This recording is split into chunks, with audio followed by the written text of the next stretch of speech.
ಇನ್ನು ಕಲಬುರಗಿಯ ಪವಿತ್ರ ಶ್ರೀ ಕ್ಷೇತ್ರ ಗಾಣಗಾಪುರ, ಇಡೀ ಗಾಣಗಾಪುರವನ್ನು ಭೀಮಾ ನದಿ ಸುತ್ತುವರೆದಿದೆ ಅಂತಕ್ಕಂಥ ಮಾಹಿತಿ. ಯಾವ ರೀತಿ ಅಂತಂದರೆ ಎದೆ ಎತ್ತರಕ್ಕೆ ನೀರು ನಿಂತಿದೆಯಂತೆ. ಪುಣ್ಯಕ್ಷೇತ್ರ ಗಾಣಗಾಪುರವನ್ನು ಸುತ್ತುತ್ತಾ ಇದೆ ಭೀಮೆಯ ಪ್ರವಾಹ. ಭೀಮಾ ಪ್ರವಾಹಕ್ಕೆ ದತ್ತ ದರ್ಬಾರ್ ಅಂದರೆ ದೇವಸ್ಥಾನದ ಪ್ರಾಂಗಣ, ಆ ದತ್ತ ದರ್ಬಾರ್ ಸನ್ನಿಧಿ ಮುಳುಗಡೆಯಾಗಿದೆ.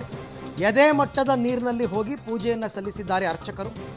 ಕಲಬುರಗಿಯ ಗಾಣಗಾಪುರ ಸಂಗಮದಲ್ಲಿರುವ ದತ್ತನ ಸನ್ನಿಧಿ ಇದೆ. ಮತ್ತೊಂದು ಕಡೆ ಚಿಂಚೋಳಿ ತಾಲೂಕಿನ ಹಲವೆಡೆ ಸೇತುವೆಗಳೆಲ್ಲ ಮುಳುಗಡೆಯಾಗಿದೆ. ಸೇಡಂ ತಾಲೂಕಿನ ಗ್ರಾಮ ಸಟಪಟನಹಳ್ಳಿ ಗ್ರಾಮಕ್ಕೂ ಕೂಡ ನೀರು ನುಗ್ಗಿದೆ ಅಂತಕ್ಕಂಥ ಮಾಹಿತಿ ಬರ್ತಾ ಇದೆ. ಆದರೆ ಈ ಭೀಮಾ ನದಿಯ ಪ್ರವಾಹ ಒಂದು ಕಡೆ, ಮತ್ತೊಂದು ಕಡೆ ಕೃಷ್ಣಾ ನದಿಯ ಪ್ರವಾಹ. ಸಹಜವಾಗಿ ನಿಮಗೆ ಮಹಾರಾಷ್ಟ್ರ ಲಿಂಕ್ ಇರತಕ್ಕಂಥ ಎಲ್ಲ ನದಿಗಳು ಕೂಡ ತುಂಬಿ ಹರಿತಾ ಇದೆ. ಈಗ ನೀವು ನೋಡ್ತಾ ಇರ್ತಕ್ಕಂಥದ್ದು ಗಾಣಗಾಪುರ ದತ್ತಾತ್ರೇಯನ ಸನ್ನಿಧಿ ನೋಡಿ. ಆ ಇಡೀ ದತ್ತ ದರ್ಬಾರ್ ಅಂತ ಏನು ಕರೀತಾರೆ, ಒಂದು ದೊಡ್ಡ ಹಾಲ್ ಇದೆಯಲ್ಲ, ಹಾಲ್ ಕಂಪ್ಲೀಟ್ ನೀರು ತುಂಬಿಕೊಂಡಿದೆ. ಎದೆ ಮಟ್ಟದ ನೀರಿನಲ್ಲೇ ಬಂದು ಅರ್ಚಕರು ಪೂಜೆ ಮಾಡಿರ್ತಕ್ಕಂಥ ದೃಶ್ಯವನ್ನು ಗಮನಿಸ್ತಾ ಇದ್ದೀರಾ. ಪ್ರವಾಸಿಗರಂತೂ ವಿಪರೀತ ಹೋಗ್ತಾರೆ ಗಾಣಗಾಪುರಕ್ಕೆ. ಅವ್ರಿಗೆಲ್ಲ ಏನು ವ್ಯವಸ್ಥೆ ಮಾಡಿಕೊಟ್ಟಿದ್ದಾರೆ ಅಂತ ಗೊತ್ತಿಲ್ಲ. ಆ ಗಾಣಗಾಪುರ ಇರೋದೇ ಭೀಮಾ ನದಿಯ ತೀರದಲ್ಲಿ. ಹಾಗಾಗಿ ನಿಮಗೆ ಪ್ರವಾಹದ ನೀರು ಭಾರಿ ಪ್ರಮಾಣದಲ್ಲಿ ದೇವಸ್ಥಾನಕ್ಕೆ ನುಗ್ಗಿದೆ.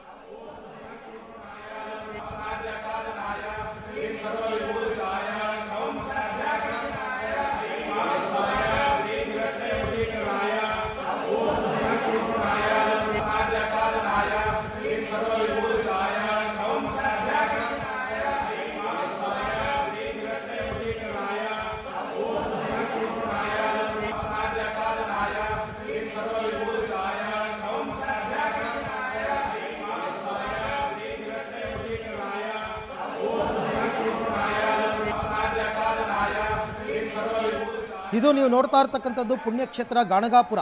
ಗಾಣಗಾಪುರದ ಸುತ್ತ, ದೇವಸ್ಥಾನದ ಸುತ್ತ ಭೀಮಾ ನದಿಯ ಪ್ರವಾಹದ ಸ್ಥಿತಿ ಹೇಗಿದೆ ಅಂತ ತಾವು ನೋಡಿದ್ದೀರಿ.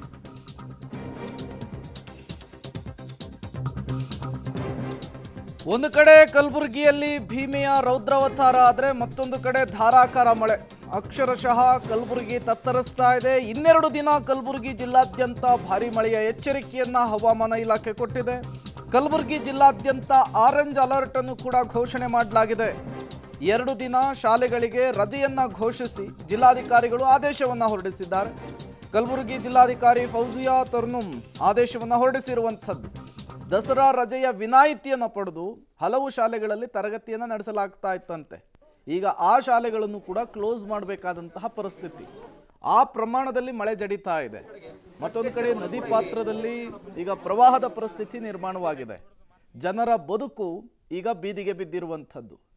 ದಿನದಿಂದ ದಿನಕ್ಕೆ ಮಳೆ ಹೆಚ್ಚಾಗ್ತಾ ಇದ್ದ ಹಾಗೆ ಸಮಸ್ಯೆಗಳು ಕೂಡ ಜಾಸ್ತಿ ಆಗ್ತಾ ಇರುವಂಥದ್ದು. ಈ ಸಮಸ್ಯೆಗಳಿಂದ ಜನ ರೋಸಿ ಹೋಗಿದ್ದಾರೆ, ಸಾಕಾಗಿ ಹೋಗಿದ್ದಾರೆ.